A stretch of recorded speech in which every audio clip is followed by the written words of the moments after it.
Mesdames et messieurs, bonsoir.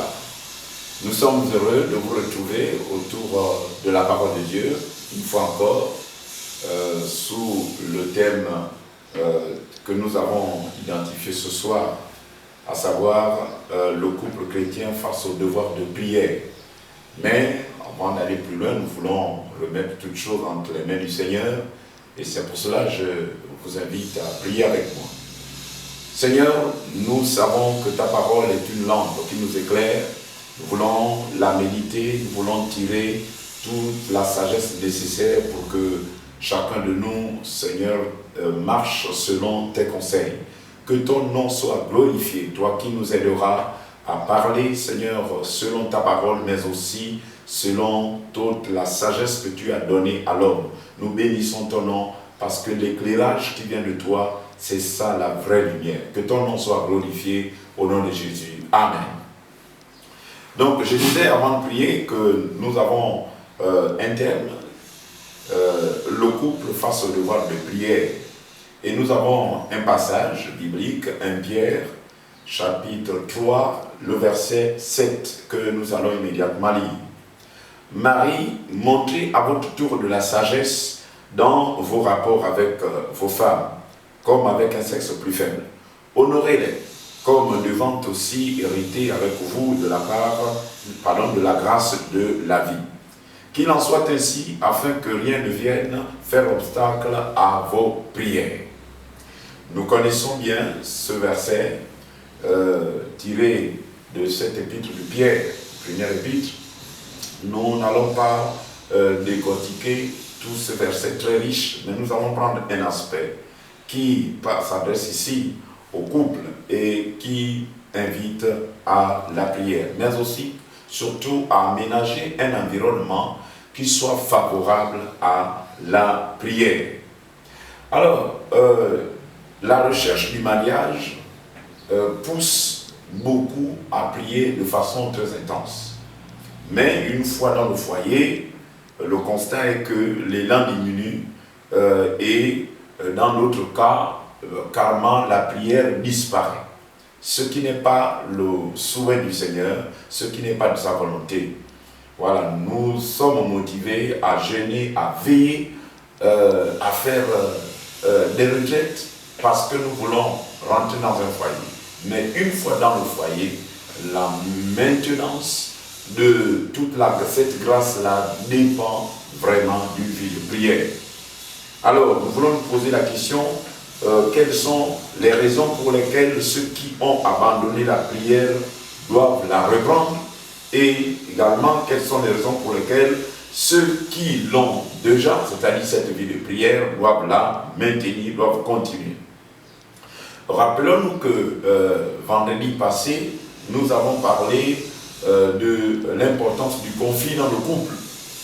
Mais nous allons découvrir que un couple qui vit dans une atmosphère de prière va tirer beaucoup d'avantages.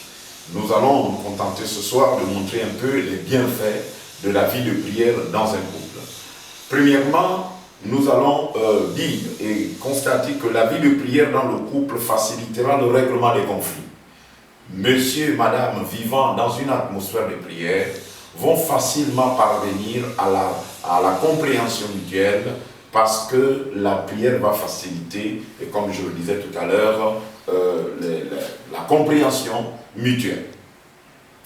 Nous allons également constater que quand un couple vit dans la prière, alors ces liens sont resserrés. J'ai ici un témoignage qui date peut-être de 30 ans. Je n'étais pas encore marié et l'un de nos vieux pasteurs prêchait à Libreville dans l'une de nos assemblées. Et pendant qu'il témoignait, il disait que quand un couple, donc quand monsieur et madame, depuis le début de leur mariage, ont pris la décision de prier chaque matin ensemble, ce couple-là est inséparable. Et puis, étant dans la foule, j'ai saisi au bon, la balle au bon, comme on le dit, et j'ai gardé cette bénédiction jusqu'à ce jour. Même quand mon épouse fait les vétos, moi je me suis levé tôt, mais je trouve toujours utile que nous rendions grâce ensemble. Au-delà des exploits de chacun, peut-être tôt le matin, mais il est important que monsieur et madame se retrouvent autour du Seigneur. Il faut savoir que au-delà des alléluia qui ont caractérisé le mariage de chacun de nous, il faut savoir que tout le monde n'était pas pour le mariage. Tout le monde n'était pas pour. Il y a dans la foule des gens qui nous acclament, des Diomba Lembo, Lembo, Diwele Lembo, Lembo. À l'intérieur de cette foule-là, il y a des ennemis du mariage et il y a aussi des amis du mariage. Mais si vous êtes une personne qui a été programmée par la sorcellerie à ne pas se marier, et quand même grâce à la puissance de Dieu, vous entrez dans un foyer, la sorcellerie ne vous laissera pas. Parce qu'un sorcier ne pardonne jamais. Ça, c'est la caractéristique d'un vrai sorcier. Donc, ceux à qui, je dirais, vous avez échappé, viendront toujours chercher les failles du foyer. Et si le foyer ne vit pas dans une atmosphère de prière, vous allez entendre que le monsieur qui a chanté les poèmes il y a 5 ans, qui a chanté effectivement, qui a lu tout le livre de Cantiques des Cantiques, qu'il a récité à sa femme, c'est le même qui va embarquer sa femme pour l'amener au tribunal et va considérer que non, il ne peut plus l'aimer. Pourquoi? Parce qu'il n'y a pas une vie de prière.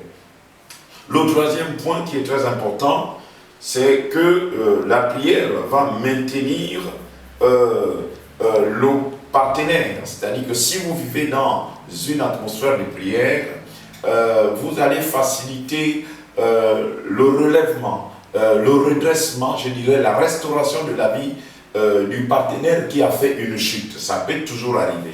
Mais si, malgré cette chute-là, ce problème qui est arrivé, ça peut être la chute de foi dans je dirais, l'adultère, ou bien d'autres situations difficiles, si vous maintenez la prière, vous allez faciliter la restauration du partenaire qui a failli. Il faut savoir également que lorsque nous lisons Ecclésiaste, au chapitre 4, les versets 9 et 10, on nous dit ici: deux valent mieux qu'un, parce qu'ils tirent un bon salaire de leur travail. Car s'ils tombent, car s'il tombe, l'un relève son compagnon, mais malheur à celui qui est seul et qui tombe sans avoir un second pour le relever. Donc, quand arrive la chute, c'est régulier. Je ne vous apprends rien. Vous avez des chutes qui ont commencé dans la fidélité, et puis l'homme est parti, il a fait une virgule malencontreuse, et puis voilà. Mais c'est la prière qui permettra à celui qui s'est affaibli de revenir au bon niveau. Nous avons comme dernier point, la vie de prière dans le couple facilitera l'accord dont les mariés ont besoin dans d'autres domaines. Il n'y a pas que l'accord dans la prière, mais vous voulez vous accorder pour peut-être, au lieu d'acheter une voiture, vous voulez construire une maison, vous voulez vous accorder sur l'éducation des enfants. La vie de prière facilitera. Lorsque vous allez vous mettre à discuter, vous allez vous rendre compte qu'il y a une convergence plus rapide lorsque monsieur et madame vivent dans la prière. Donc vous comprenez, bien-aimés, que la prière n'est pas une option, c'est une obligation pour réduire toutes les catastrophes que nous connaissons, les divorces qui augmentent dans le milieu chrétien. Nous croyons que si vous avez commencé par la prière, maintenez la prière, et si elle a disparu, faites-la venir. Faites-la revenir au milieu de vous. Voilà, bien-aimés, avant de terminer, je voudrais que nous prions pour que le Seigneur remette à la prière les conjoints qui ont abandonné. Il n'est pas normal qu'un homme prie seul, et ça arrive. La femme prie de son côté, et puis vous partez dormir. Le matin, le mari se réveille, il va dans une pièce, peut-être au salon, la femme reste, et toute la journée, c'est la porte ouverte. C'est une convocation au diable pour venir désormais vivre au milieu de ce couple. Donc je voudrais que nous prions pour que le Seigneur vraiment fasse revenir la prière et qu'elle soit maintenue dans les foyers où elle existe. Prions ensemble.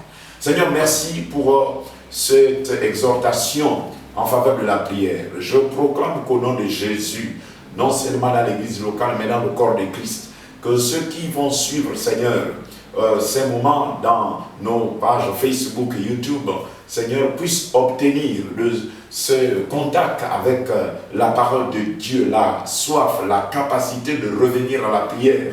Je proclame que tous ceux qui se sont affaiblis comme couple et qui ont abandonné de prier ensemble, que désormais ils retrouvent la force de se tenir par la main et d'invoquer le Dieu qui les a unis. À toi l'honneur, au nom de Jésus. Amen. Voilà, bien-aimés, c'est le partage que je voulais faire avec vous sur l'importance de la prière dans le couple chrétien.